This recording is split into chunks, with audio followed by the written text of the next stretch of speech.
Well,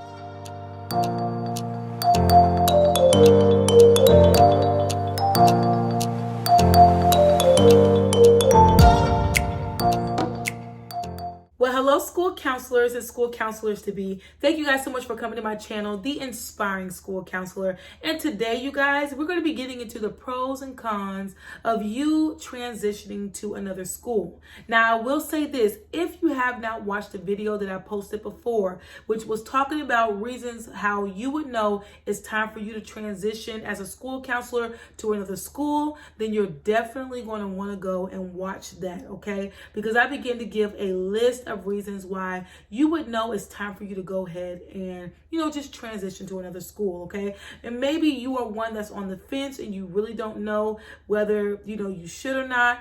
Then after watching that video, hopefully it'll give you a clearer vision and give you, the motivation to go ahead and take that step to transition out. And so with that being said, in this video, we're going to be talking about the pros and cons of transitioning and things that you can keep in mind. I'm excited to get into this. Hopefully you guys are excited too. If you have not subscribed, what are you waiting for? Go ahead and hit that subscribe button as well as hit that notification bell so that you can be notified every time I upload a video. All right, you guys, let's get into it. So you guys are going to be seeing me looking down at my tablet because, of course, I have a list of things that I want to mention in this, okay? So we're going to be talking about the pros and cons. If you can add to this list, please put that down in the comments below because not only would I like to read it, but I know others would like to read it as well. So one of the things that I have written down, which is having to build relationships again with students. This can actually be looked upon as either or, okay? It can be looked upon as a pro or it can be looked upon as a con. As a school counselor, as you guys know, our biggest job is to make sure that we are building healthy relationships with our students, okay? And so that should be the forefront because that's the only way that you're going to be able to, get on their level and they feel comfortable with you. And so whenever you are going into a new establishment, you're in a new school, and also depending on the amount of kids that you're going to be working with, you guys, it can be very overwhelming when you think of, man, I have to start new relationships, especially if you come from a school that you've been at for, years and years, and you have built those relationships. You were able to see those students grow. And so whenever you're going into a new environment, most of the time, those students are not going to know you unless the school that you are going to is getting those kids that you have seen transition out into that new school. Like, for instance, just to give you guys an example, because I don't know if I made sense. For instance, I'm at a primary school. We are from pre-K to second grade. And then after second grade, they move on to another school, which is third grade through fifth grade. So if I decided to move to the third through fifth grade school instead of staying at the primary school, then I would just be getting those kids that I've already reached before. And it might be a couple of students that I might not know, but for the most part, I know those students. But if that's not your situation and you're going into a new school and you're learning new faces, the kids have to know you and know your teaching style, as well as trying to see if they can trust you with information. It could just be a lot. However, for many of us counselors, we look at that as a pro. You're building new relationships. You are giving an opportunity to relate to the students. And so that is something that you can keep in mind when you're thinking about transitioning to another school. And that is just the fact that you have to build relationships. Another thing to keep in mind too, whenever you are transitioning to another school, is you might not have the resources that you had before. Maybe the school that you are at currently have tons of resources and they just really, pour into your school counseling program. You could be transitioning to a school that does not pour into a school counseling program like that. And so you're going to have to kind of introduce them to different things. And so that has to be something that you have to keep in mind. Now, it can also be, reverse. Maybe you are leaving a school that does not have a lot of resources. And so you're going to a school that has a lot of resources, and that can be a pro. So that is just something that you have to keep in mind. And we're actually going to touch on this in one of the points that I make. But But that's why it's important to ask in their interview process, just, some of the things that they're already using and implementing in the school counseling program. So just keep that in mind, especially when you go in your interviews, so that you can kind of see what it is that you're getting into.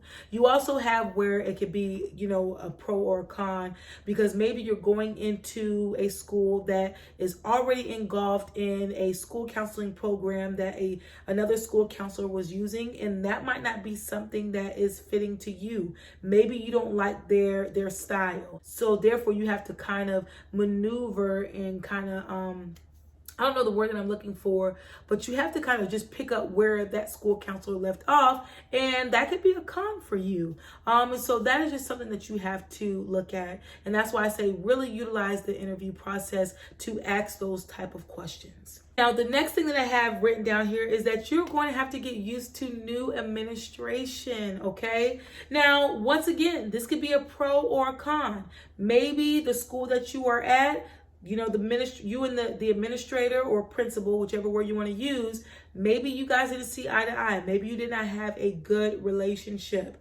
And so you going into this new environment, this new school with this new administration, maybe this is exactly what you need, a breath of fresh air, and you're able to build that relationship, okay? So that is something that could be a pro. Or maybe you could be getting into something that the administrator at this new school is just like the administrator at the old school. Or maybe it's just that you have to educate this new administrator. You have to advocate for yourself even the more with this new administrator. And so that is something that you just have to keep in mind whenever you're deciding to transition to another school. Is that something that you are wanting to do? Is it worth it for you to leave the school that you're at to go ahead and pursue this new school? And so that is just something that you have to keep in mind. And this is why, once again, I say that you want to utilize the interview process to get to know the new administration that is at that school. Okay, you want to ask the questions, and you want to ask,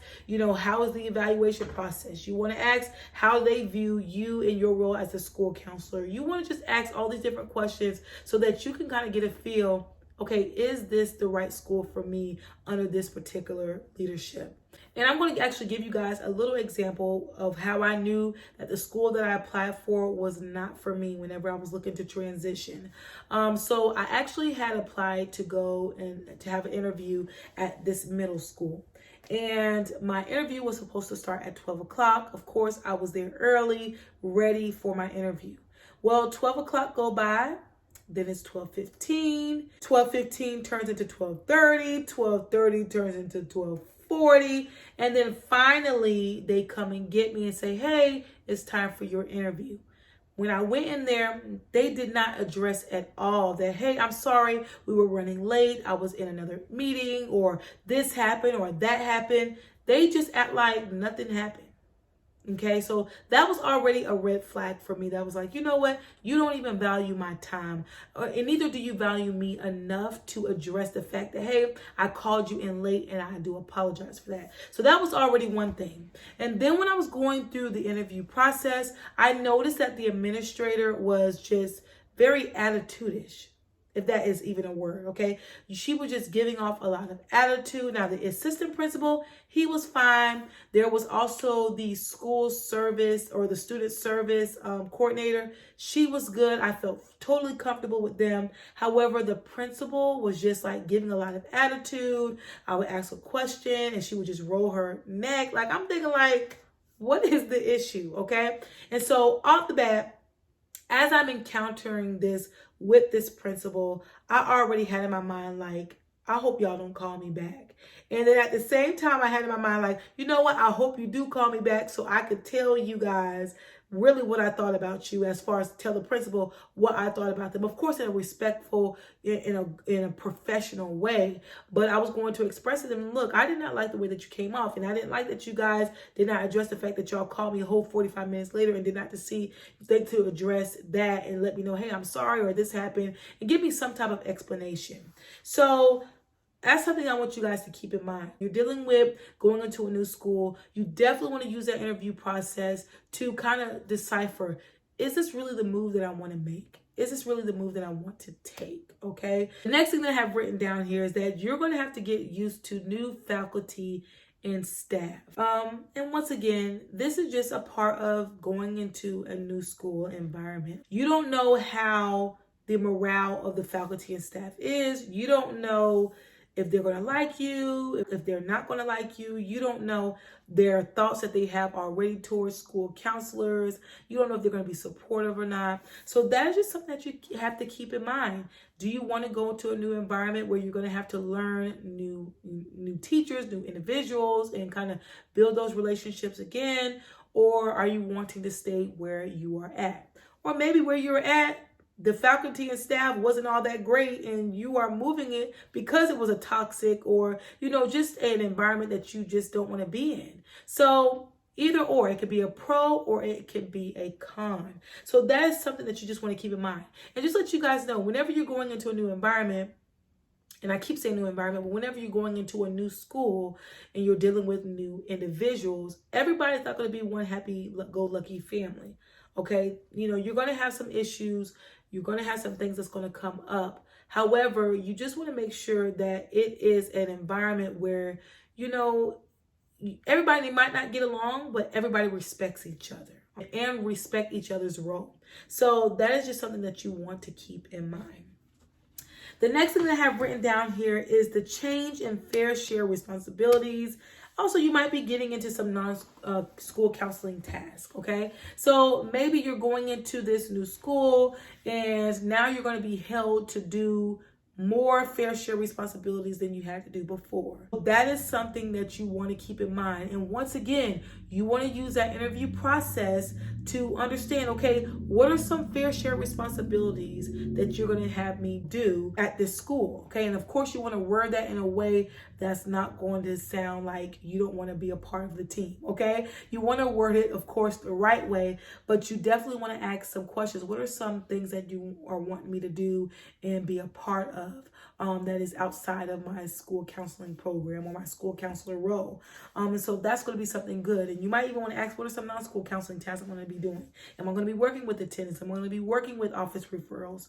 Now, once again, as a school counselor, you should not be giving office referrals. So if you are dealing with an administrator that's saying, okay, I'm going to have you work with office referrals, you're going to be dealing with discipline, red flags, that's not the school that you want to be at because that is not your job as a school counselor. So just keep that in mind. The next thing and the last thing that I have written down here is that it's going to be closer to where you live or it could be further than where you live, okay? So this is a pro or a con, okay? Obviously, I don't know about you guys. I do want to be in a place where it's going to be closer to where I live.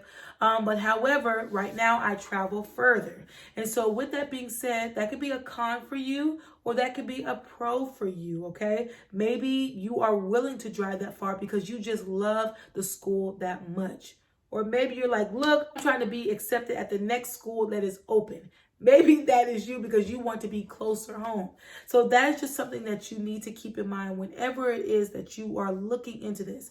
Because I also did a video on this, and I will put that down in the description below if I remember, if I can find it. But I began to talk about how when you are looking for school counselor jobs, sometimes you have to go out further. And that's what happened to me because there was no school counselor jobs that was open in my district, in my area. And so I had to go to a whole nother school district in order to get a job. And so with that being said, that might be your deal. So just keep that in mind. But I will put that video down in the description below if I can find it so that you guys can go and watch that, because I also give other ways and reasons to consider whenever you're looking for a school counselor job. Okay, so that is all the points that I have for you guys. Once again, if you can add to this list, please put it down in the comments below. I would like to read it, and I know others would like to read it as well. I also want to know, what are some other videos? What are some more things that you guys are wanting me to put up here on this channel? Because I want to cater to you guys, okay? I really care about what you guys think and what you guys want to see. And so please make sure that you comment that down below in the comments, or you can even send me an email at theinspiringschoolcounselor@gmail.com. and I will get to it as soon as possible. I thank you guys so much for your time, you guys watching me, watching my videos, liking and subscribing and commenting. I appreciate you guys so much for that. You guys are such blessings.